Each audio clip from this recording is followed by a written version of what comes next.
Hello yogis, and this is the last of our series of 5 tips to balance your chakras. So the 7th chakra is Sahasrara, the crown chakra. And I like to start off each one with a little reminder of what we did last week. So last week was the third eye, was Ajna, and it was to balance it, we were getting into our minds and enriching our mental capacities.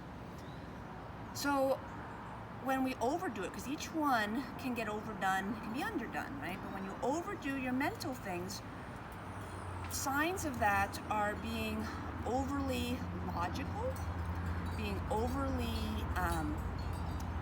analytical and academic rather than feeling from your gut. All of these things, I always like to be really clear that there's nothing wrong with being analytical, there's nothing wrong with being logical. We actually tried to build those up in the last chakra. But I just mean overly, right? When that too much emphasis is put on these things, when the only knowledge that is valued is book learning rather than one's experiential living. It often gets signs of it as being out of touch with people's heart and emotions and other people's humanity and other softer values rather than just the extreme rationality that this chakra can be done at its extreme. It can become very cold and unfeeling, right? To value. It's the stereotypical 1950s scientist who is so excited about his, it's usually his, his discoveries that he creates monsters because he's not aware of humanity, right? That's the sort of extreme end of what happens when you get so affiliated with your mind that you lose track of everything else, the bodies, the heart, the compassion. Just a general feeling of feeling cold and out of touch can be a smaller experience of that. So what's the cure for that? How do we get out of that space? If I'm feeling that a little bit, if I'm feeling just like stuck in my book world, could even be like stuck in my computer world. Well, there are 5 tips to start to balance, to bring us to 7th chakra and the next level in this. And one is actually a really simple cure for all these things as well, which is forgotten in all the other ones, but an essential part of life is getting more sleep. That sleep is the time when the mind is allowed to do its own thing, when we're not forcing that the mind we've actually dedicate half our life, basically, is more or less to sleeping, because a time of undriven, unfocused mental stuff is so important to be able to recuperate and be balanced. We need to relax. This stresses you out to be so mentally focused, to be so trying to control everything with our mind. We need to relax more, we need to sleep. It's not easy. A sign of being out of balance is insomnia, is trouble sleeping, right? Or speaking. But so there's all kinds of things you can get out there to read and learn about to help you sleep. Yoga Nidra is a practice. Nidra means sleep in Sanskrit. So Yoga Nidra is not about poses, it's a practice to help relax us and get into a deeper form of sleep.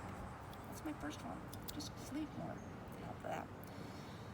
The second one is when we were doing our work last week, we were focusing, and this comes from ancient yogic texts. This is the whole basically process of what the sutras talk about, is we do this concentration of the mind to meditate.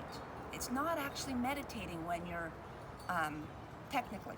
People use this term all the time, to do your focus on your mantra or your breath, or those things often get confused and think that we're meditating. But in fact, we do this concentration work of focusing on the breath or your mantra, whatever your technique is, in order to meditate. That meditating is the time when the mind is focused. It just is. You're just not if you're looking at a candle and that's where you're focusing, you're always trying to remind yourself to look at the candle flame. At some point, you just all are only thinking about the candle flame and nothing else. And you and the candle flame are like one. There's no other thought. That's meditation. So that is the answer, very clearly, a meditative practice. If the Eastern traditions are not yours, all spiritual practices are leading us to this connection with a higher force. It is thought of as this higher force. When you are one, that is the divine experience. So going to church, temple, or ashram, and whatever your spiritual tradition is, that's a second way to balance this chakra, the crown, is to actually really go into the spiritual practices. And third is another, it's could be arguably the second one as well, but is really traditional. It's going into beyond our 5 great religions' ways of practicing divine, but is the ecstatic experience. And this could be done, thought of spiritually or not, but ecstatic experiences can be found in tribal traditions all around the world of fires and bonfires and drum circles.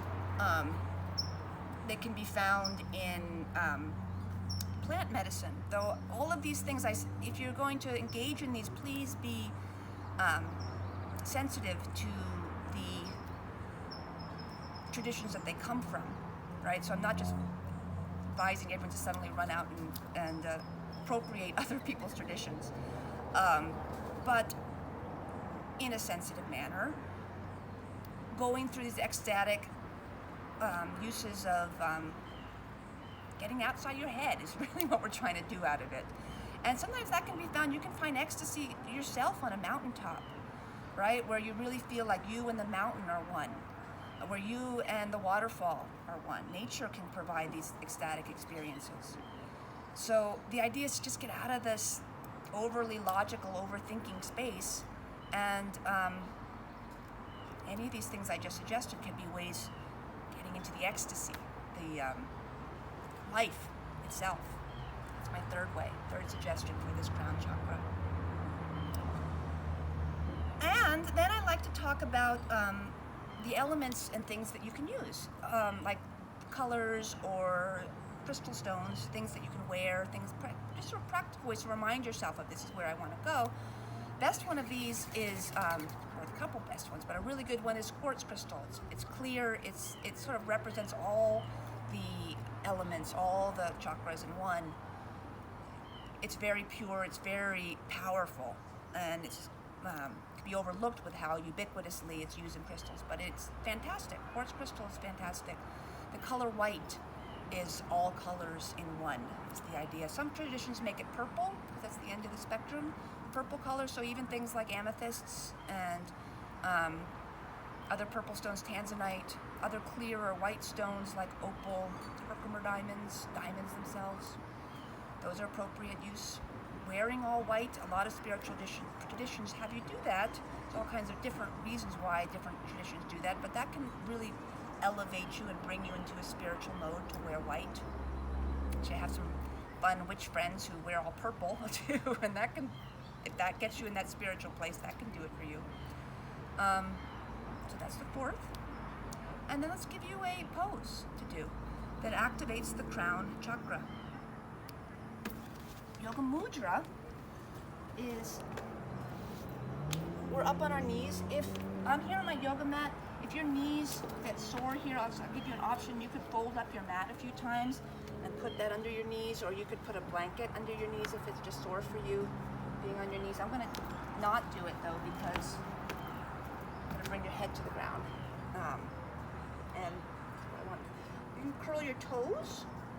We don't want a little duck tail in this, we want our tail directed down, which there's a feeling it engages the quadricep muscles, they'll hug in as your tail goes down, and your abdominal muscles hug in on that. We can interlace our fingers behind the back. Not everyone does that easily. If your shoulders are a little tight, if they're very broad, if you're really like muscular shoulders, that they don't reach back there, you could grab a strap, or you could grab a towel or something, right? If your fingers don't interlace, they don't have to. So we want to try to keep our shoulders under our ears. And then you bring your chin to your chest. I'm keeping my chin close to my chest, and I'm keeping my core muscles engaged, but slowly lowering. The slower you go, the more you have to use your core, and I strongly encourage that. So we lower slowly, and you notice I'm keeping my chin to my chest, and that's bringing the crown of my head towards the floor, but I don't want to plop it there.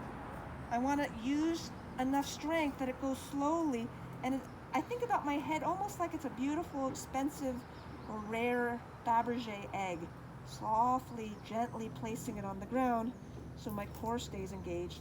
And that means I don't end up pressing into the neck. That's why I put so much emphasis on trying to do this slowly and using your core so the neck doesn't get sort of crunched in its pose. The hands can pull up towards my head. I'm actually building the kind of strength that could ultimately be used in headstands and generally standing. We're activating the crown without having to go into a headstand now. When you want to come out of it, you can release your arms, bring them to your side, or bring them out in front of you like child's pose. You can rest a few breaths in either one variation of that. Come up. By the way, that's an inversion. A lot of people think of inversions having to be really extreme, like a headstand or like handstands or kind of crazy things. But that's an inversion because I've made my hips higher than my head, right? And so the blood flow goes down towards the head and puts that energy at the crown. Those are my 5 tips for this week. I just want to, since I'm not going to go back to first chakra next week, I just want to add that there is signs of being too much in the 7th chakra too. That it's not just like we've reached the 7th and we've reached the end. That when we get too much of this energy, the downsides, the dark aspect of 7th chakra is on a very small light level. It's kind of being spacey. You start to get like not in this world anymore. And I think about the, if you got any Harry Potter fans out there that, or any dog fans, you always get the other, Milo, why don't you come here, honey? I think my joke is Luna Lovegood doesn't quite have her 7th chakra in place. She could use a little grounding, right? At an extreme and overdone aspect, it can move to aspects of like zealotry, like religious extremism. It can also be forms of like psychosis and mania and schizophrenia, where you're really lost touch with reality, is what happens if this chakra goes out of control and doesn't get balanced. So it brings us right back to first chakra. Get back on the earth, feel your feet, feel the earth, feel reality. Milo says, I'm here, recognize me, recognize the real things. And you can go back to looking at my first chakra thing, which was 7 weeks ago, if you need more tips about how to get back to the real world. First chakra stuff. Anyway, so that's my series on the 5 tips for the 5 chakras. I will be away most of this month in June, but I hope to see my yogis back in July. And I hope you have a good summer. And I hope to do yoga with you on the deck, Topanga, nature yoga. So thank you.